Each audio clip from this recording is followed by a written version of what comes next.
Board exam देने जा रहे हो, this is your first attempt है ना इन द बोर्ड एग्जाम।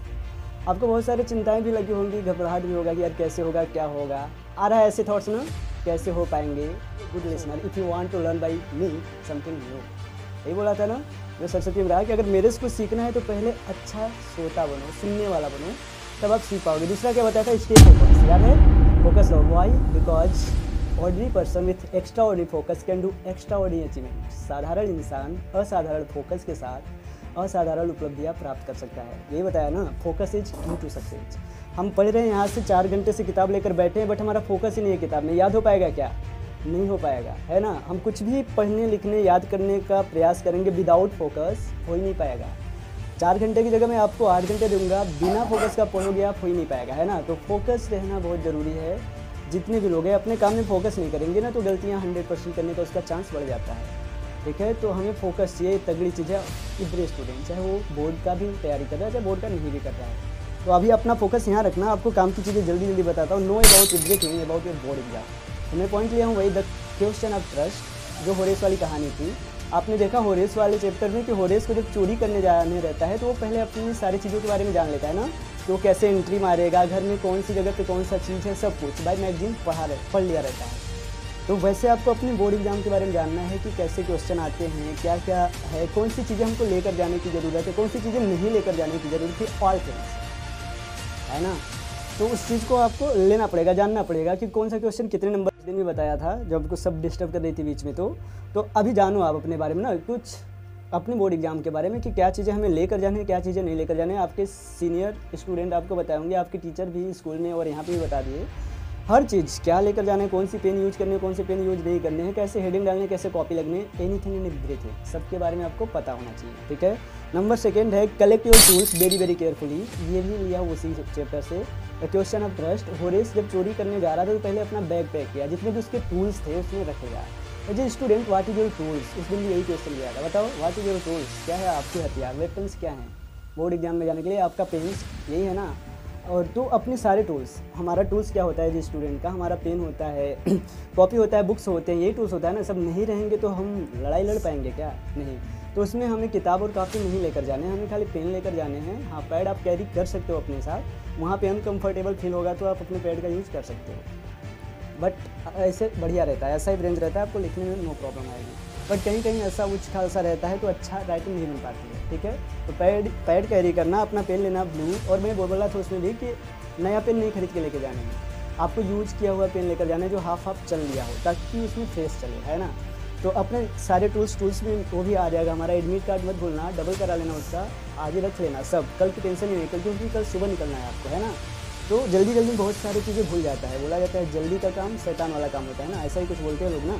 तो ऐसा नहीं करना है, हमें आज ही सब पैक कर लेने अपने टूल्स, अपनी किट्स जो भी है, अपने उसे जो बैग मिला था ना स्कूल में, कुछ लोगों को नहीं होगा तो किस में ले जाते हैं आप देखना अपने हिसाब से। एडमिट कार्ड होना चाहिए आपका, आधार कार्ड होना चाहिए, ये सब रहेगा तो पेन आपको अगल बगल से मिल जाएगा। इंची कैरी करना अपने साथ, रोल, निटिंग कटर, पेन, ताकि हमें कुछ बोर्ड एग्जाम में मांगना ना पड़े किसी से।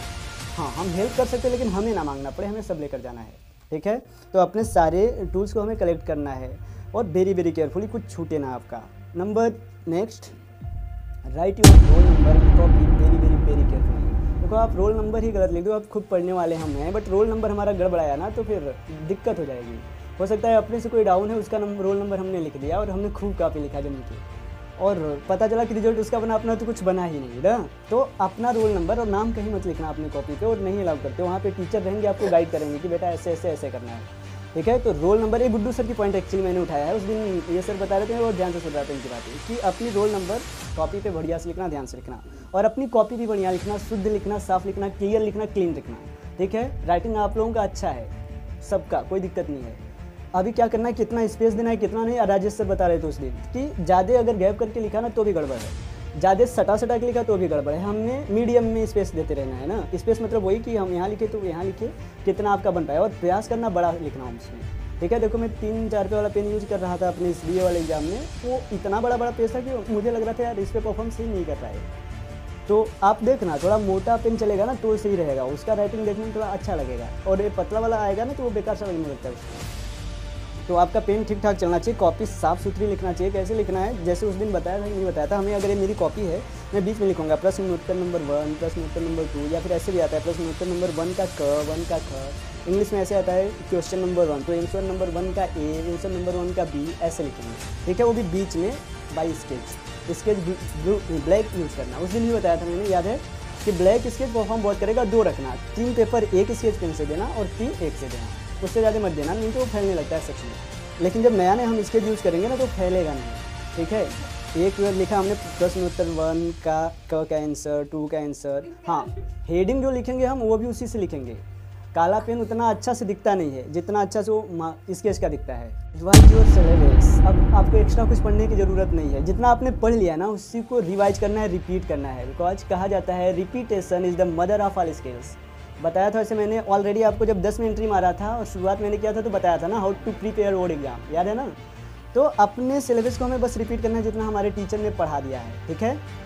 एक्स्ट्रा दिमाग नहीं लगाना, एक्स्ट्रा चीज़ें नहीं पढ़ना है, जितना हमने पढ़ना है बस उसे रिपीट रिवाइज अगेन।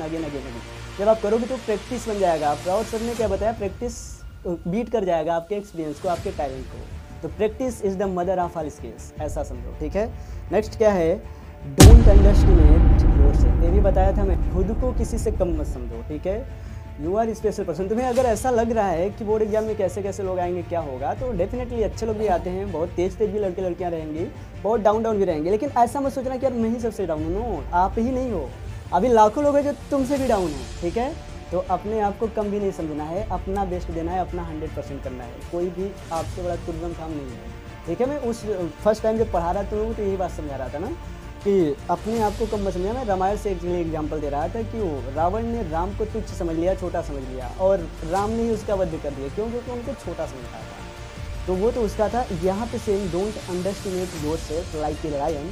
जैसे लायन से काफ़ी गुना बड़ी हाथी होती है, लेकिन जब वो सामने आती है हाथी ना तो डर जाती है लायन से। और लायन क्या सोच रहा था, थॉट, सर ने बताया ना, डिफरेंट, थिंक डिफरेंटली, अलग सोचो।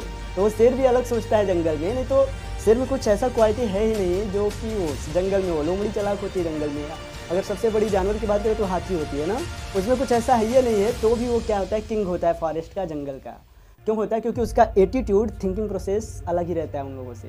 वो कहता है यार मैं जंगल का राजा हूँ, मेरे से जो लड़ेगा ना वो मरेगा, उसको तो मैं मारूंगा। जब हाथी देखती है तो कहती है भागो शेर आ गया, बट जब शेर देखता है हाथी को तो बोला यार भोजन मिल गया। तो ये वाली एटीट्यूड होनी चाहिए, अपने आप को किसी से कम मत समझो, ठीक है। तुमसे भी बहुत डाउन होंगे, तेज भी होंगे, तो don't compare yourself with anyone because you are masterpiece. Nobody is like you are not like anybody. यही बताया था उस दिन भी। तो ऐसा समझो, ठीक है। कंपेयर नहीं करना है अपना, हमें बस अपने पे काम करना है। अपने कंपेयर करना है तो अपने खुद से करो, कल से बेटर बन पाएगी कि नहीं बन पाए इस पे, ठीक है। नेक्स्ट क्या है, डोंट वरी अबाउट एनीथिंग। चिंता नहीं करना है। और ये बताया था मैंने डस्ट ऑफ स्नो वाले से, जो राइटर बहुत चिंतित होते हैं ना, फिर वो प्रो आती है उनके ऊपर डस्ट का स्नो गिराती है और वो खुश हो जाते हैं। और क्या बताते हैं कि मेरा हाफ डे बच गया पूरा, मतलब मेरा आधा दिन बच गया, आधा दिन मैंने वेस्ट कर दिया था, ड्यूड हो गया था मेरा। याद है चैप्टर वो? तो वैसे ही हमें भी करना है, चिंता नहीं करना है, चिंतन करना है। जो चीज़ें चिंता करते हम होते हैं वो कूड़ेदान में समा जाता है, और जो टाइम चिंतन में जाता है वो तिजोरी में समा जाता है। तो डोंट वरी अबाउट एनीथिंग। किसी के बारे में चिंता नहीं करना है, चिंतन करना है कि इसको मैं बीट कैसे करूँगा। हमें तैयारी करनी है, ठीक है, ना कि चिंता करना है। तैयारी करोगी तो चिंता नहीं आएगा, और चिंता करोगी तो तैयारी नहीं होगा। दिस इज योर चॉइस कि आपको क्या करना है in the board exam in this time, ठीक है। आगे चलते हैं, क्या लिखा है, डोंट वरी अबाउट, ये तो हो गया। Right again like a eagle. ये वाला किसी को नहीं बताया, अभी आपके सामने बताता हूँ। किसी को मीन्स आप में से किसी को नहीं बताया। मैं जब वो ईगल वाला पहन के आया था ना एक दिन, आपको टीच कर रहा था, और स्टेज पे भी कई जगह बोला, और इसके बारे में काफ़ी बात करता हूँ। Rise again like an eagle. कैसे? अब वो ईगल का एटीट्यूड मुझे काफ़ी अच्छा लगता है। वो शेर का भी बाप होता है, शेर भी उससे खौफ खाता है। वो ऐसा पक्षी है जो नभ जल थल तीनों जगह वार कर सकता है। एटीट्यूड उसका पावरफुल रहता है। देखो ईगल के लाइफ में एक चीज़ आती है, जब इसकी एज जो होती है ना 70 साल की होती है, बट 40 साल जैसे ही होता है इसका पूरा का पूरा जो शरीर है भारी होने लगता है, पंख साथ नहीं देता उड़ने में, और ये जो पंजे होते हैं सिकुड़ने लगते हैं, नाखून बैंड होने लगता है इसका, जो चोंच होता है सब कुछ साथ नहीं दे रहा होता। तो ये करता क्या है, अपने आप को एक ऊंचाई पे ले जाता है जहाँ पे इसे कुछ खाने पीने को मिल सके, ठीक है, और जहाँ तक कि 6 महीने तक जिंदा रह सके। अब करेगा क्या, ये जाता है एक चट्टान पे, पहले तो अपने पंख को तोड़ता है अपने चोंच से मार मार के, और पूरे बॉडी में खून निकल रहा होता है, एकदम समझो उसकी हालत पूरी ख़राब होती है। अगर इंसान को प्रोसेस आ जाए ना तो वो ज़िंदगी से ज़्यादा मौत को प्यार करेगा। क्या ऐसी लाइफ जीने से अच्छा है कि मैं मरी जाऊँ। लेकिन वो तोड़ता है, कहता है अगर ये वाली ज़िंदगी है ना, इस प्रोसेस के बाद एक नई लाइफ है। अब उसको तोड़ता है, उसके बाद अपने इसका चोंच होता है वो पत्थर पे पीट पीट के तोड़ देता है। उधर से भी खून निकल रहे होते, दर्द हो रहा था, पीड़ा हो रही है, तकलीफ हो रहा होता है उसे। उसके बाद अपने वो जो पैर का नाखून रहता है उसको भी पीट पीट के तोड़ देता है और पूरा एकदम लस्त फस्त हो जाता है, पूरा बॉडी एकदम ब्यूड हो जाती है। मतलब मरा नहीं होता है बट मरे के जैसा हो जाता है एकदम। और ये प्रोसेस हार्ड वाला कई दिन तक चलता है। 6 महीने बाद उसको नए पंख आते हैं, नए चोंच आते हैं, नए पंजे आते हैं और फिर से चलता है राइज अगेन, लाइफ नहीं जाए, फिर से खौफ खाने लगते हैं। जब ये वाला एटीट्यूड बाउंस बैक होता है उसकी ना, तो वो तगड़ा होता है। सो मैं क्या सिखाना चाह रहा हूँ यहाँ आपको, लाइफ से रिलेट करता हूँ। देखो बोर्ड एग्जाम में आप फेल हो गया या कम नंबर आ गया तो वहाँ पे टूटना नहीं है, रिकॉर्ड तोड़ना है कि rise again like an eager, फिर से उठूंगा और बाउंस बैक करूंगा, ठीक है। ऐसे this is part of life, failure is just opportunity to start again, this time is more intelligent, to understand this things. A failure is the part of life, ठीक है। ये पहला स्टेज होता है सक्सेस का। आ गया बाई चांस आपने copy अच्छे से नहीं लिखा, नींद आ गई, आपको कुछ और हो गया, तो आपको क्या करना है, या कुछ भी प्रॉब्लम की वजह से आप फेल हो गए बाई चांस, ऐसा तो होएगा नहीं बट हो गए, तो क्या करते हैं बच्चे, सुसाइड करने का पहले सोचते हैं कि मैं दुनिया को या अपने समाज को क्या मुंह दिखाऊंगा या क्या दिखाऊंगी, लोग क्या कहेंगे आसपास, क्योंकि यार फेल हो गया, ये हो गया, वो हो गया। इस वजह से वो माइंडसेट आ जाता है उसका कि यार मुंह दिखाने का मैं लायक नहीं हूँ, मैं क्या करूँगी, सुसाइड करूँगी या मैं सुसाइड करूँगा। और ये बोर्ड एग्जाम का जब रिजल्ट आता है ना, तो देखना न्यूज़ में आपको मिलेगा, ऐसे बहुत सारे बच्चे होते हैं। वो कौन होते हैं, वीक माइंडसेट के। बट हमें वीक माइंडसेट नहीं, स्ट्रॉन्ग माइंडसेट वाला बनना पड़ेगा। जैसे हमारे मारिया सरोवर करी या संतोष यादव ने करा, वो जब प्रोसेस को फॉलो कर रही थी, तो ऐसे अपने पास स्ट्रॉन्ग माइंडसेट होना चाहिए, पॉजिटिव थिंकिंग होनी चाहिए, ठीक है। और बाउंस बैक करना है लाइक एन ईगल, ठीक है। बात अच्छी लगी हो तो ताली बजा सकते हो। आज के लिए इतना ही, बाय दोस्तों, साइनिंग ऑफ द डे।